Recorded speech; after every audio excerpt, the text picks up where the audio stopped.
Snap Studios. Snap Judgment is brought to you by Progressive Insurance. Do you ever think about switching insurance companies to see if you could save some cash? Progressive makes it easy to see if you could save when you bundle your home and auto policies. Try it at Progressive.com. Progressive Casualty Insurance Company and affiliates. Potential savings will vary, not available in all states. Did you know there's an online cannabis company that ships federally legal THC right to your door? I'm talking about Mood.com's incredible line of functional gummies. You can get 20% off your first order at Mood.com with promo code SNAP. Best of all, not only is every Mood product backed by a 100-day satisfaction guarantee, but as I mentioned, listeners get 20% off their first order with code SNAP. So head to Mood.com. Find the functional gummy that matches exactly what you're looking for and let Mood help you discover your perfect mood. And don't forget to use promo code SNAP when you check out to save 20% on your first order.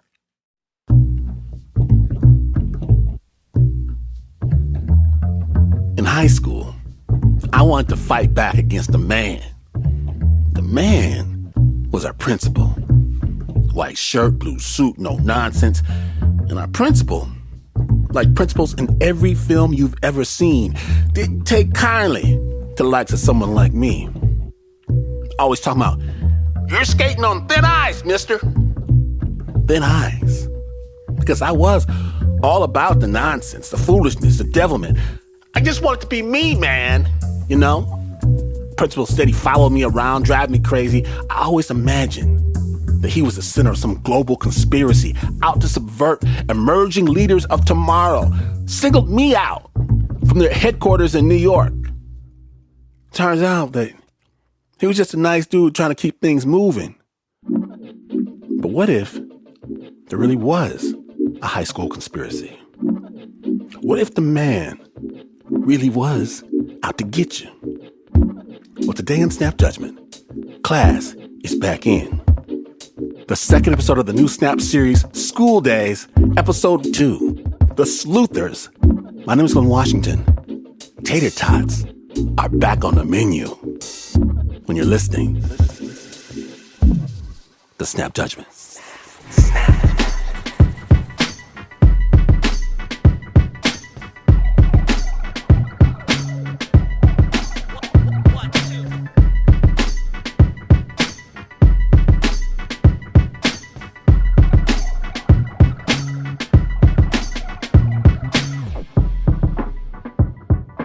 Our story takes us to the mean streets of Pittsburgh, Kansas. Small town right on the border of Missouri and Oklahoma. In this small town, there was a small group of high school students writing a small newspaper for their school. And one day, the students come across some information that kinda, sorta, maybe could be a big story. Shaina Shealy takes us there. Snap Judgment.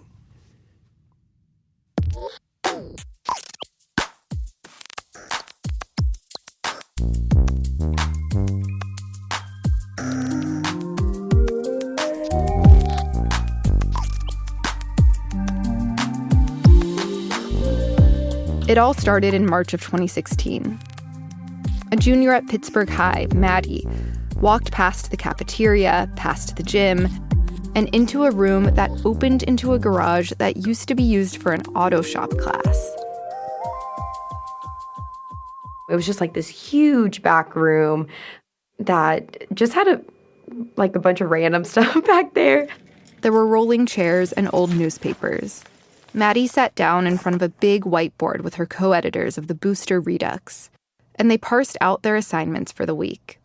It was definitely fun. Newspaper was known as the favorite class of the day. Maddie's task? Interview the incoming new principal, Amy Robertson, which she was kind of nervous about. I felt like it was one of my bigger assignments. Everyone's going to want to know who our new principal is going to be, and so it's going to be my job to present her to our students and to the community. Maddie was on the dance team and student council. Her 3 older siblings had also written for the school paper. And my siblings were editors too, and so I thought it would just be cool to also follow in their footsteps. Maddie found a quiet place in the newspaper classroom and called up her future principal, Dr. Amy Robertson. She just sounded very excited to talk to me, and I was just excited. I was like, oh, this is going to be my new principal. Like, oh, you want to make sure I sound professional and make a good impression so that she knows me and enjoys the paper.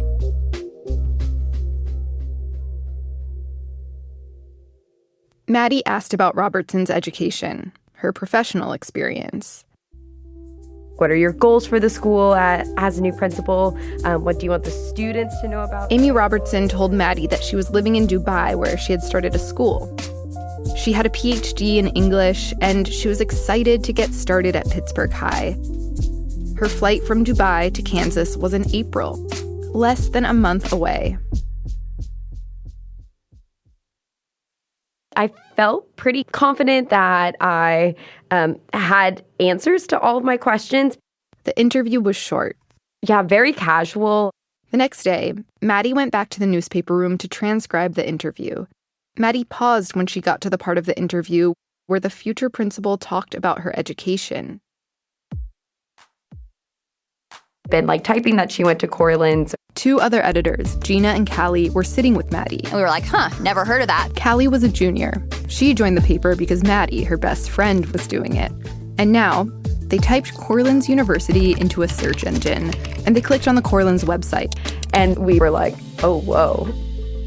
There just really wasn't a lot of information on the website like you would find at a normal university's website. The site was a single page with all these broken links and a string of payment options on the bottom. We were both like, oh, again, that's kind of like a red flag.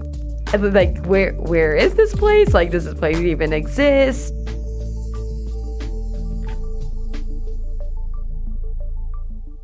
We brought it to our advisor, Emily Smith. Emily Smith's newspaper class was coveted at Pittsburgh High. She basically built it up from scratch, and now class had an application and a wait list. Her students called her Smith, and Smith encouraged her students to write stories that meant something. They once wrote about how the cafeteria was overcrowded at lunchtime. And they changed the lunch structure from it. They wrote about a classmate who had died in a car crash and students who were trading nude photos. These stories were recognized as 2 of the best high school newspaper stories in the whole country.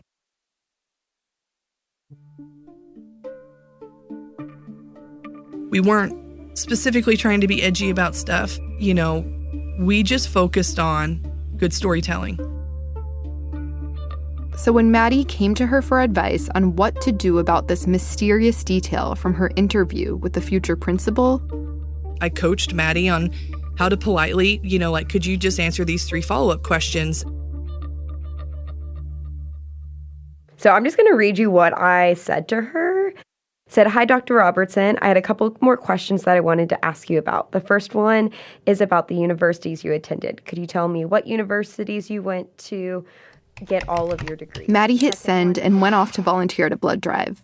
When she checked her phone later, she saw that Amy Robertson had responded to her email. But not in the way she'd expected.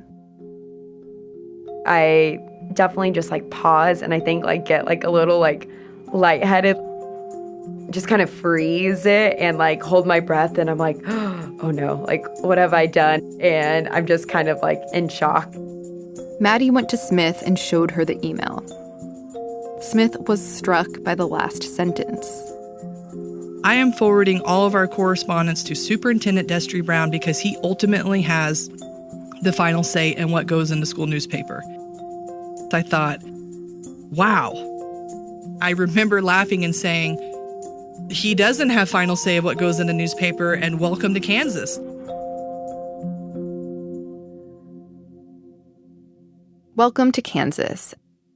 As in, welcome to one of the few states in the country where students have free speech protections, similar to professional journalists. That last sentence is burned into my brain because I was like, why? Why would you flip like this on this kid when they're asking such basic questions? And so in the back of my mind, I'm just kind of fermenting on this. Despite what everybody thinks, I'm really deep down, I am a rule follower. And so I got a little stressed and I contacted my union rep. And the two scheduled a meeting with the school's superintendent, Destry Brown. And he said, don't worry about it. It's all fine. I got her transcripts today. Everything's fine. And I'm like, great. This was a moment where Smith could have trusted Brown and set this whole thing aside, gone on with her life. But when she got back to her newspaper classroom, the editors who had been working on Maddie's story wanted to know what was going on, why Robertson's credentials seemed questionable. Smith still couldn't give them an answer, so she pulled the editing team into the newspaper room. Maddie told them about her exchange with Dr. Robertson, and Smith told them what she knew or didn't know about Corlins. I turned to Maddie and I was like, is this the same principal that's coming in to teach us? Like, are we okay? What's going on? Gina was one of the co-editors in that huddle. She was also a star of the speech and debate team. She helped lead National Honor Society. She was in Spanish Club. In the rat race of high school, Smith left the room to deal with the other students lined up at her desk. And together, they decided to do a deep dive into Robertson's education. The editors pulled out their computers. They typed in Corlins University. None of us had heard of it. And obviously, we were like 18 years old. We hadn't heard of a lot of universities. Trina was the only senior on the editing team.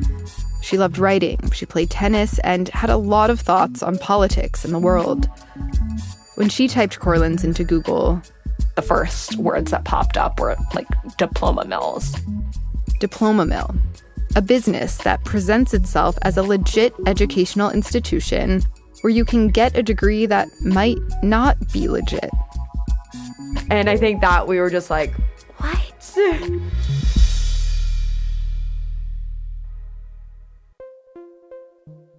That same class period, Maddie got another email from Dr. Robertson. This one had a bunch of attachments, a pamphlet about Robertson's business as an educational consultant, and contracts with redacted names of her clients. Gina downloaded the documents and saw that the redactions were simply black highlights. And we realized we could just change the color of the highlight, and it revealed the information that was redacted. And to me, that was just part of the, like, tech savviness of our age, again, of, like, just growing up in this digital world. Like, to us, that was a security check that was not, like, difficult to get through. When they started searching for those clients, they couldn't find any proof that they'd existed at all. When they searched the school she started in Dubai, they told me that it got shut down for violating regulations. And then we did like a simple reverse Google image search. They searched the images that Robertson had included on the pamphlet about her business. And they were just stock images. The students found that Robertson had used pictures of a graduation ceremony at Juilliard on her pamphlet. They also found that some of the descriptions were taken from existing websites. There were clearly aspects of her, like, resume or some of the materials that were shared with us that were, like, plagiarized. We're kind of like, how could someone have missed this? And I do think that there was kind of like a tentativeness because we're all fairly young. And it just seemed like a mistake that could have been caught relatively quickly. It was just like a very odd situation for us to be in, given that we were like teenagers. When Smith got back to the classroom, the girls are in it enough that, like, they know that there's something going on. We're talking like, this was maybe like 45 minutes or an hour, because this is like one class period.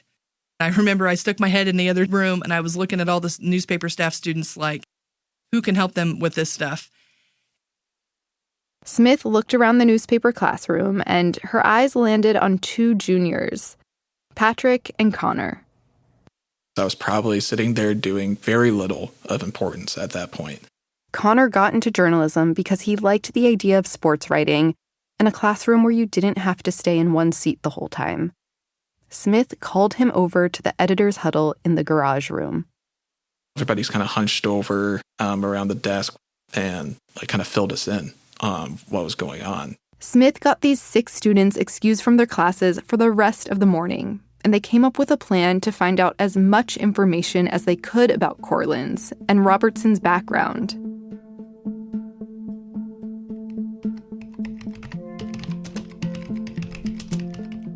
First, Connor looked at the address for Corlins University on Google Street View. The address that we had was like a factory or like a warehouse or something like that. Then, Gina left a request with the city of Stockton to call her. It's where Corlins was registered. And when my phone rang, I rushed into this back room and was pressed up against some filing cabinets. I was like, hello. I explained that I was a student journalist looking into Corlins University. And she looked through her records and she said, I'm not finding anything. Do you know who told you this information? As in, was I getting false information to give her? And I said, oh no, I just wanted to confirm, has there ever been a Corlins University in Stockton, California? And she said, not to my records. I opened the door, rushed out of that side room, and was eager to share what I'd found, just to add to our collective fact-finding process. That was kind of like this is actually getting kind of real moment.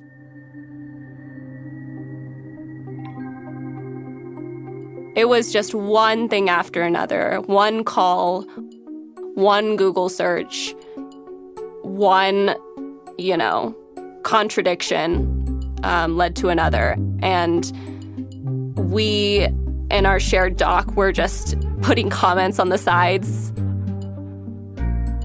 By lunchtime, they knew. They had enough information to know that something was really wrong. And I said, what do you want to do? You can write the story. You can talk to the superintendent. You can pretend it never happened. What do you want to do? And they talked about it for a long time, and they said, we think we need to tell the superintendent.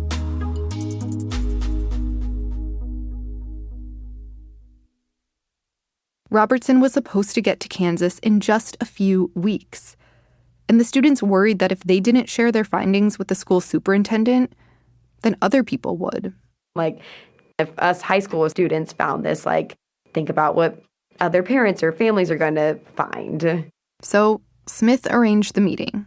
And a few days later, Superintendent Brown came down to the newspaper classroom with boxes of pepperoni pizzas. When he walked in and sat down in front of us, the room was very quiet. They had all the pages printed out. We had all of the documents out on the table. And so someone slid some papers over to him across the wooden desk. Have you seen this? What can you tell us about this? Superintendent Brown looked through the documents that called Corlins a diploma mill. At the end of looking through the few papers, he sort of nodded. We told him all these things and he's like, no worries. He pretty much just said I've seen you done your research, but you just kind of have to trust us and and know that she's going to be the principal.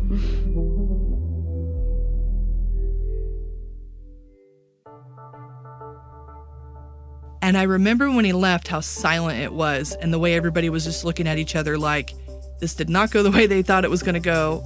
He left and we were pissed that he's going to bring us pizza and then pretend everything's fine. Because we wanted to be believed and we also wanted it taken off our hands.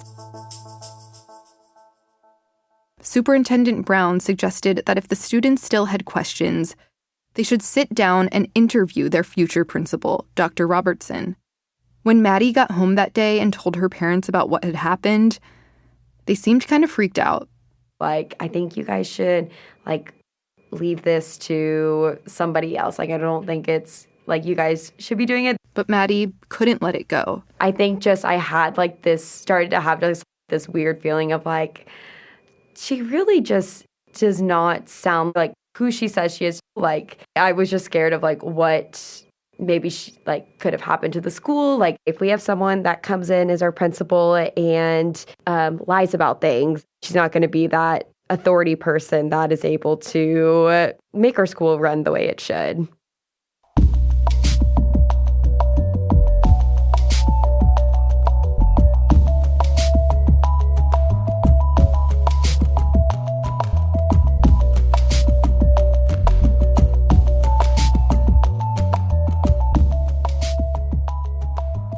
With all these lies and deceptions, what will the students decide to do? Find out right after the break.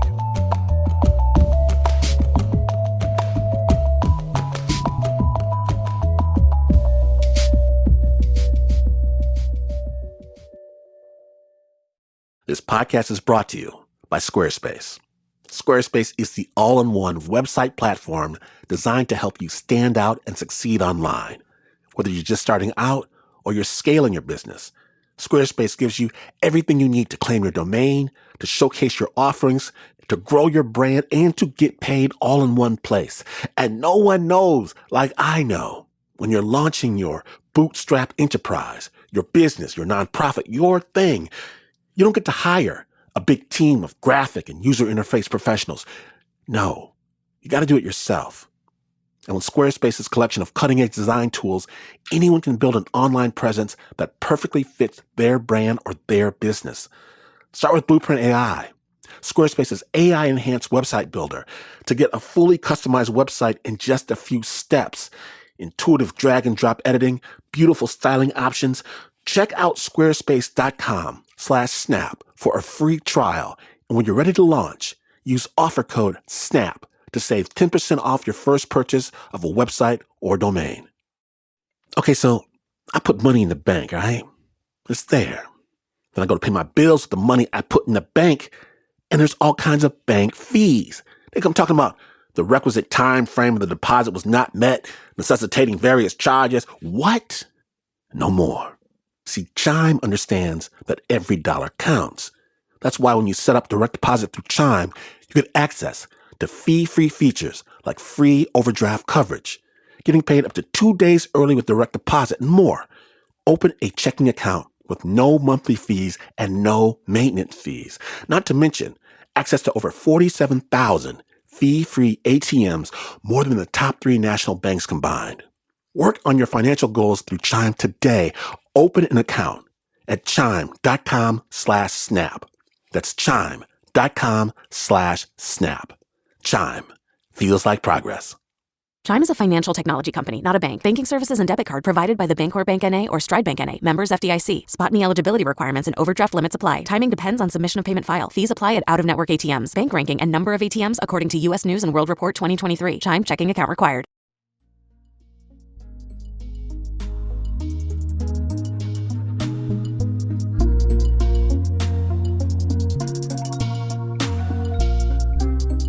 Welcome back to Snap Judgment School Days, the Sleuthers episode. When we left, the students were questioning their new principal. They were nervous about what the new hire might mean for their school. So over the next few days, these 6 newspaper students prepared their questions. Like, how can we best ask them in a way that's not like accusing, and how we can, because again, we're high schoolers. It was sort of the one opportunity we had to either verify or nullify our findings. And we were going into it with the expectation that there was going to be essentially truth that was laid out in this meeting. Finally, it was March 16th. The interview was that morning. The students took their seats in an empty classroom. And we had her interview pulled up on the computer, which was then projected onto the whiteboard. And we're like sitting in this arc, just with our questions ready. They were armed with facts and a shared Google Doc. So it felt like we were bracing for impact to really be point blank about these concerns. And then Superintendent Brown walked in and sat in the front of the room. While an IT guy was getting Skype set up to start the call, Brown told the students, hey, I'm going to be the one who is leading this interview. It wasn't what we had planned. We were going to be the ones that were leading it. Smith was in the back, just sweating. They're looking at me to make sure things are okay, so like I'm trying to reassure them like it's going to be okay. You guys have done nothing wrong. Smith recorded the entire meeting.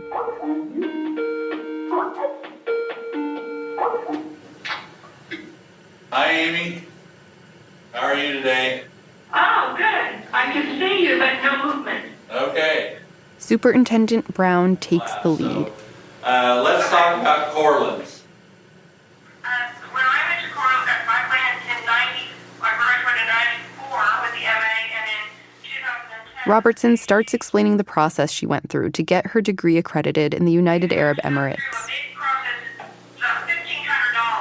That's what each degree costs. To be authenticated, you have to... Smith was saying in our running doc in the side comments, she's like, be assertive, ask this question, just trying to really encourage us as students to like use our voices because it felt like we were disempowered in that moment.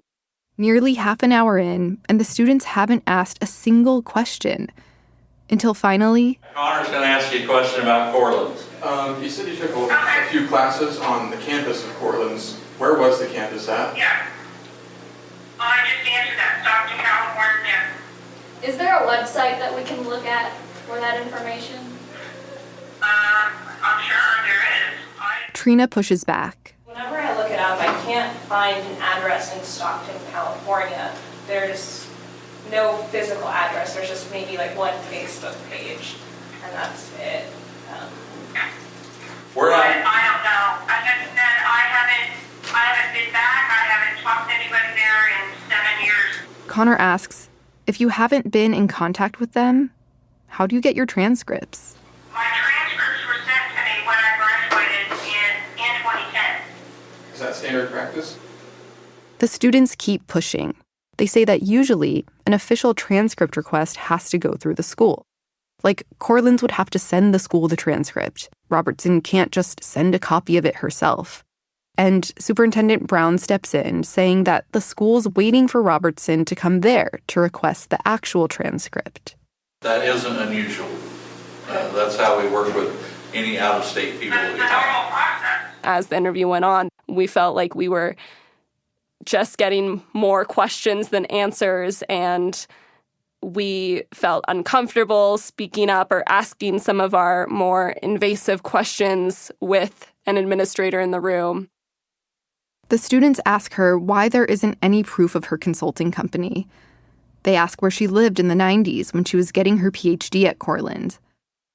Dr. Robertson says she had an apartment in New York City in the Upper West Side, but actually she lived in Spain at the time, all while taking classes in California, where her Aunt Linda was living.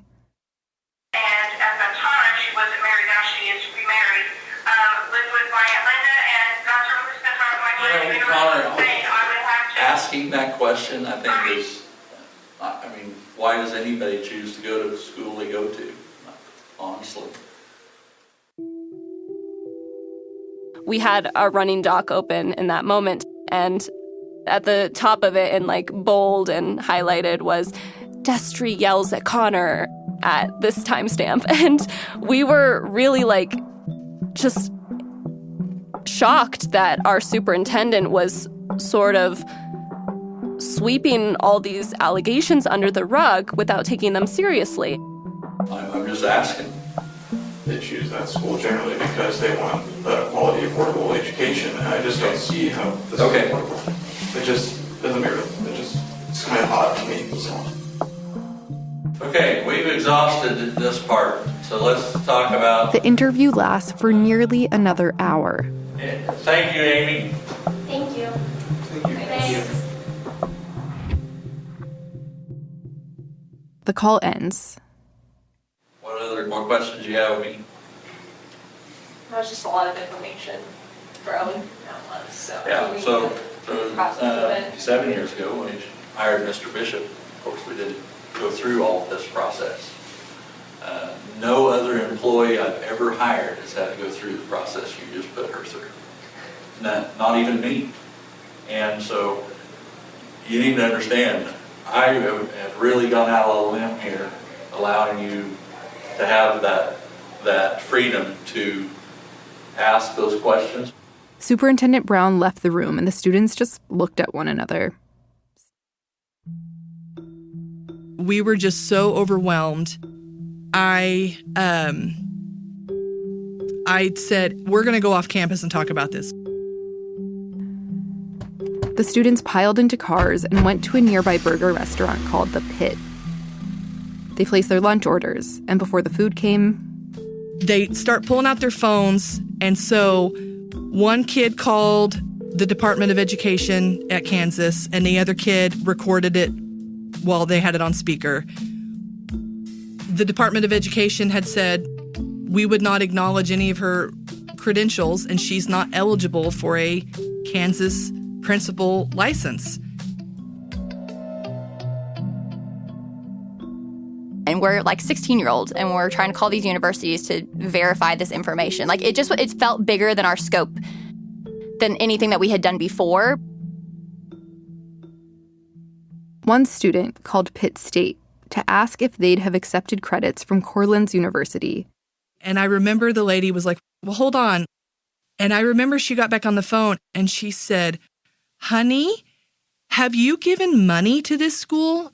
I hope you have not given any money to this place because it is not an accredited institution and you will not get any of those credits. Connor called the University of Tulsa, where Robertson reportedly had received her undergrad degree. And they were like, we've never offered that degree. Like, that degree is not available here. Like, I remember that call being on speaker and the like registrar saying that and hanging up, and everyone just like slack-jawed. The students were floored. Not only had they discovered that Cortland's, where she said her master's and PhD was from, was not accredited, but now they also had questions about her undergraduate degree.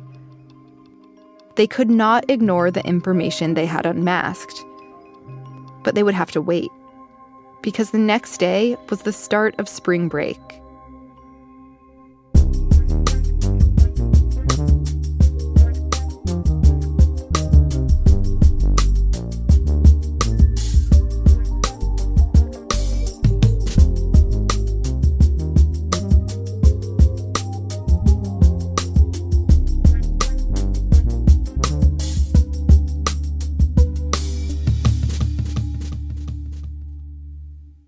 In this small town, rumors started going around. Adults had also searched Amy Robertson's name on the internet. Surely somebody else is going to get involved, and like the adults are going to step in and do the adult thing. She hoped that someone on the board would look into Robertson's credentials. But when they got back to school from spring break, crickets. And at this point, there's all kinds of gossip going around, students and adults alike, that resulted in an emergency staff meeting. And we go to this staff meeting, and I'm like hiding in the back because I'm very tall. I'm almost 6 foot. And I'm like not wanting to make eye contact with anybody. The superintendent told the entire teaching staff, do you know how hard it is to hire a principal? Stop trying to interrupt my hiring process. Stop contacting board members. Stop writing letters to the local newspaper, and everything's going to be fine. And I left that meeting and I was like, my goodness, what's going to happen? Like, something has to happen. I just remember the one class period when I'd walked in and Smith sort of looked around the room. She beckoned to the editors-in-chief and some writers to go to the back room. And we all sort of shuffled in, and she shut the door behind her. And this was at the start of the class, and so we were really curious what was going on. And she told us very frankly that she was going to recuse herself. She left it up to the students, essentially, to say, hey, this is important information. Do with it what you will. I didn't want people to think that I was pumping all this information to the students. And 2, I wanted their reporting to be able to stand on its own accountability. And 3, she was worried. When she went to the Student Press Law Center, an organization that supports free press for student journalists and their advisors, members of the organization had advised Smith to recuse herself from the story. And so we were at like a very critical point of like, do we want to look into this? Is it even our place as students? What should we do here? In that moment, it was like, oh man, like, this is just us, like totally on us. I didn't want to create any issues or challenges or anything like that. Like, I just wanted to be your middle of the road, like, straight A student. It was that hard feeling of, like, I don't really want to write this. There could actually be fallout from this story. Trina went home and spoke to her parents about it. Her parents are from Bangladesh.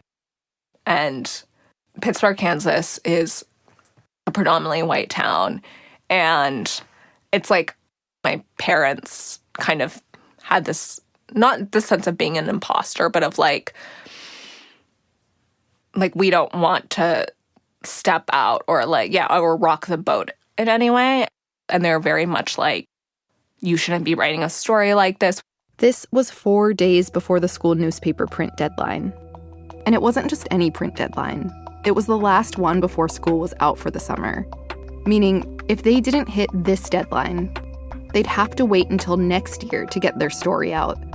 By then, Principal Robertson would have moved to Kansas from Dubai. She would be in charge.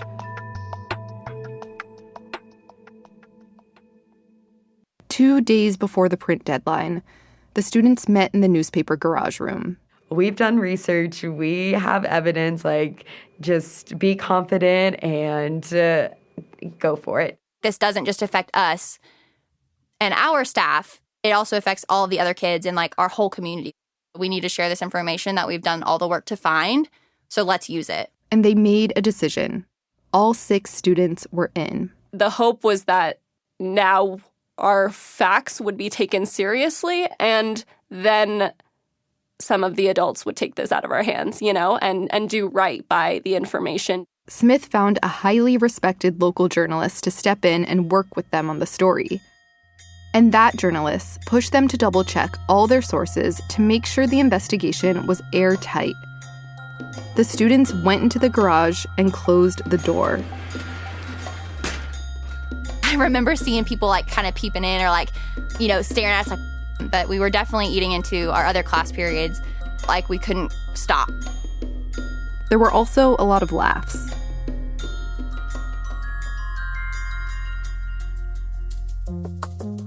At one point, our superintendent said something about us sleuthing.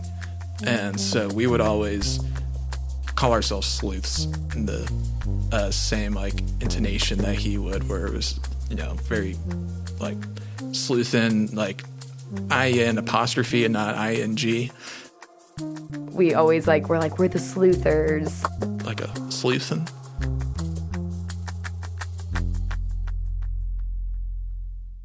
The first draft came together hours before the print deadline. And we were basically just running through the story, reading it aloud, line by line, to make sure we were saying what we wanted to say. I remember Gina was literally typing out edits. Our graphic designer was just sitting there waiting for her. We were way past our deadline to the printer. As the sun set over the school building, I was like, oh no, is it okay, that my name's on this? Is this going to hurt me? I'm gonna, get expelled. I'm gonna have to move to a new school. Callie sent PDF versions of the piece to a bunch of local journalists. Gina and the graphic designer formatted the piece for the paper and hit send to the printer. Here we go. It just kind of felt like time froze almost, of just not knowing what's going to come next.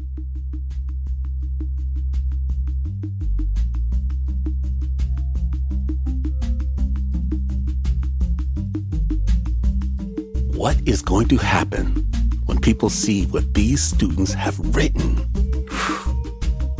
Stay tuned.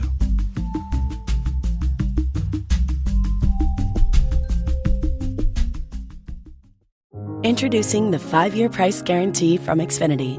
No matter how your life or your taste in music changes in 5 years, your internet price will stay exactly the same. Restrictions apply. New residential customers only. Taxes and fees extra and subject to change.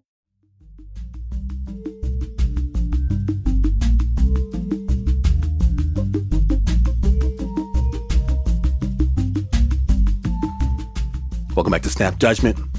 My name is Glenn Washington, and when last we left, these teenage journalists had just printed a very big edition of their high school paper.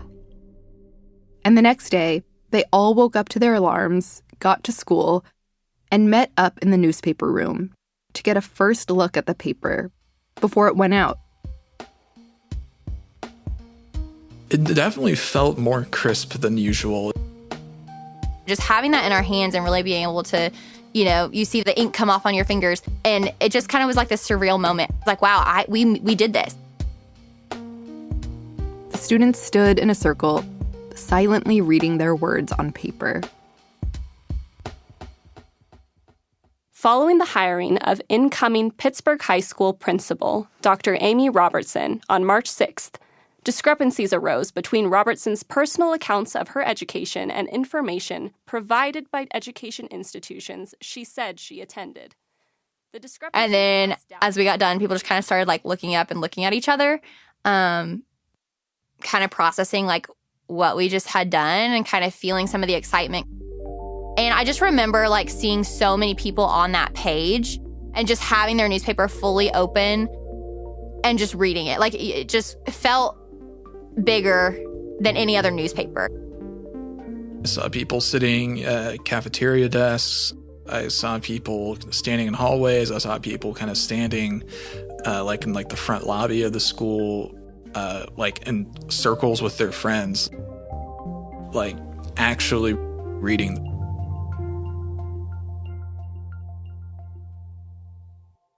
As the day went on, the students waited for some kind of response. I think one of the worst feelings, though, was when we published and then just nothing really happened. And that was just really deflating.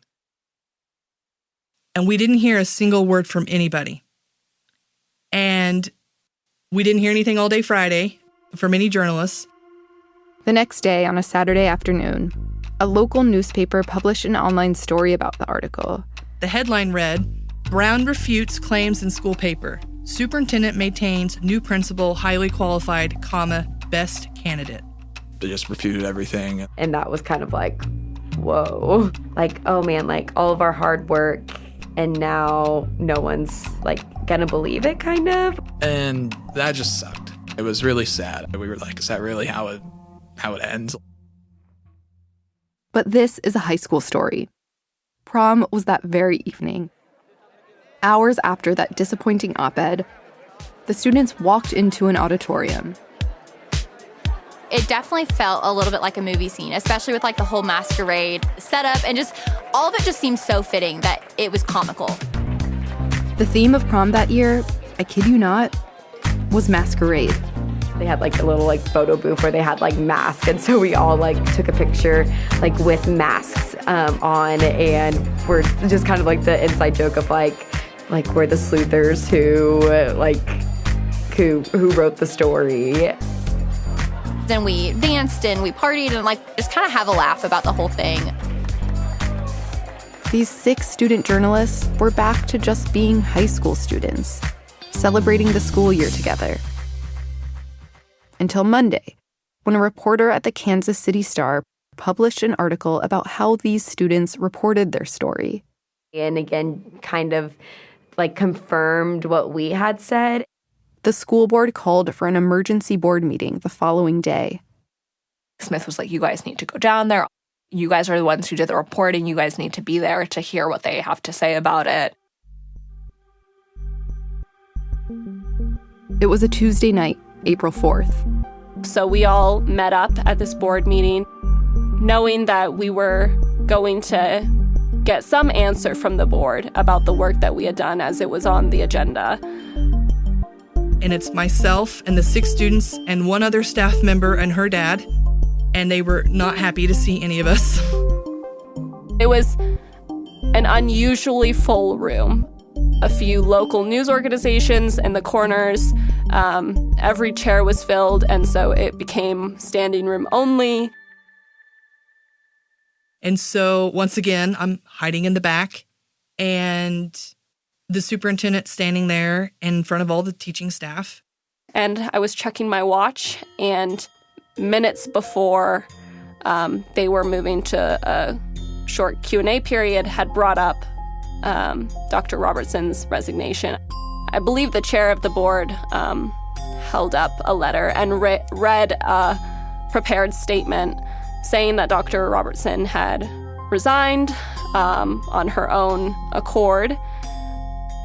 He's like, I stand here before you to tell you that Amy Robertson, she was supposed to turn in a transcript for her undergrad degree. Nobody had heard from her, and she had 24 hours to respond.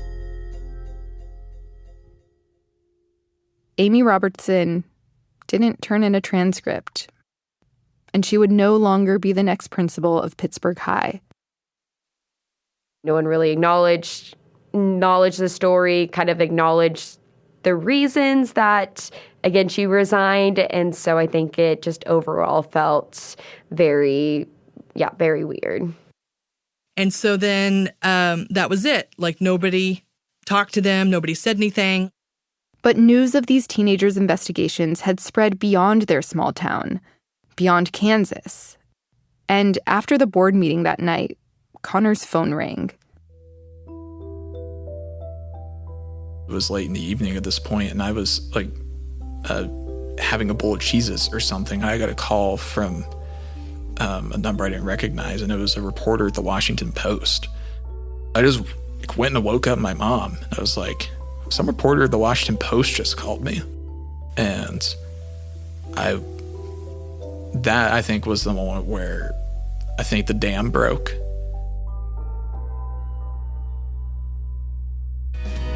Investigative reporting by a group of student journalists forced their new principal to resign. Student journalists started asking questions about Amy Robertson, and they found things out that the school board did not. They are the intrepid student journalists being hailed today for uncovering the nasty truth about their new principal. A group of students had their doubts about their new principal, so they did a little digging into a resume. But when the national media outlets left their little town in Kansas, these 6 students looked around and saw that some of the grown-ups around them wished they'd kept this story to themselves. So many people blamed the kids and me for what happened. And people thought I should have censored them and prohibited them from printing the story. I feel like a lot of it has to do with pride. Like how embarrassing that our school board didn't vet this well enough, and now these high schoolers are exposing it to the community. And it caused me some discomfort just because I attributed that blame to me. Like I was responsible for inviting some of this antagonism, or I was creating, upheaval in the community in some way. There was some sort of distrust that we had created at the community level of how our schools were running.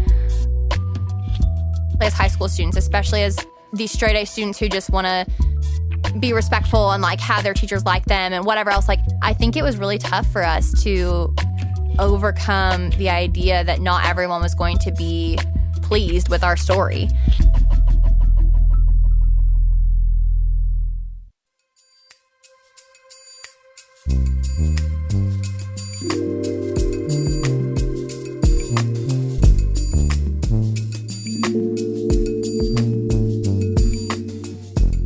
Emily Smith left her job at Pittsburgh High a few years after the investigation to focus on her family and is now registered as a candidate for school board in the fall.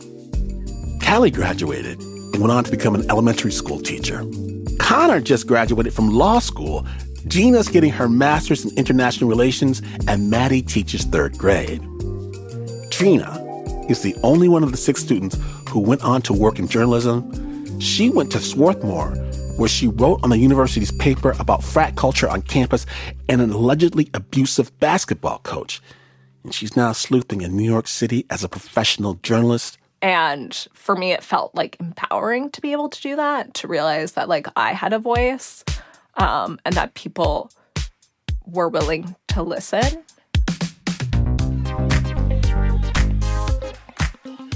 Extra special thanks to Emily Smith and her team of sleuthers. The original score for that story was by Nick Marks. It was produced by Shaina Shealy.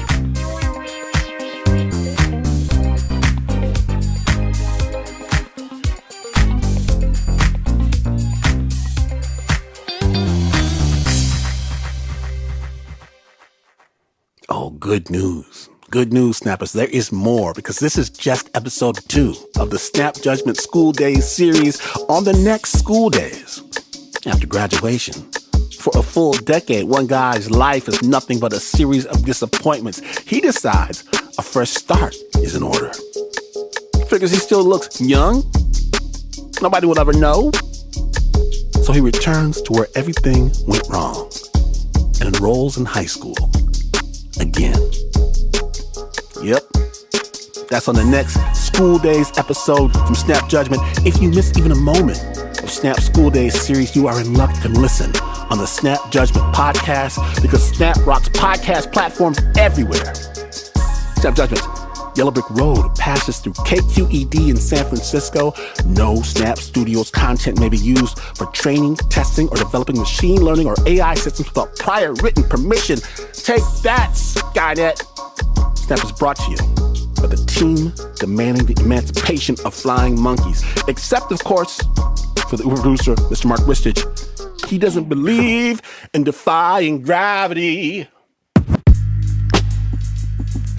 On Team Snap, the union-represented producers, artists, editors, and engineers are members of the National Association of Broadcast Employees and Technicians, Communications Workers of America, AFL-CIO, Local 51. And there's Nancy Lopez, Pat Mesiti-Miller, Anna Sussman, Renzo Gorio, John Facile, Shaina Shealy, Taylor DeCott, Flo Wiley, Bo Walsh, Marissa Dodge, and Regina Bediaco. Now, this is not the news. No way is this the news. In fact, you could take your high school yearbook out to reminisce about your old martial arts teacher. Realize suddenly that you never had a martial arts teacher, because you never took martial arts, and the bully never tried to steal your girlfriend. All that was in that Karate Kid movie. And you would still not be as far away from the news as this is. But this is PRG.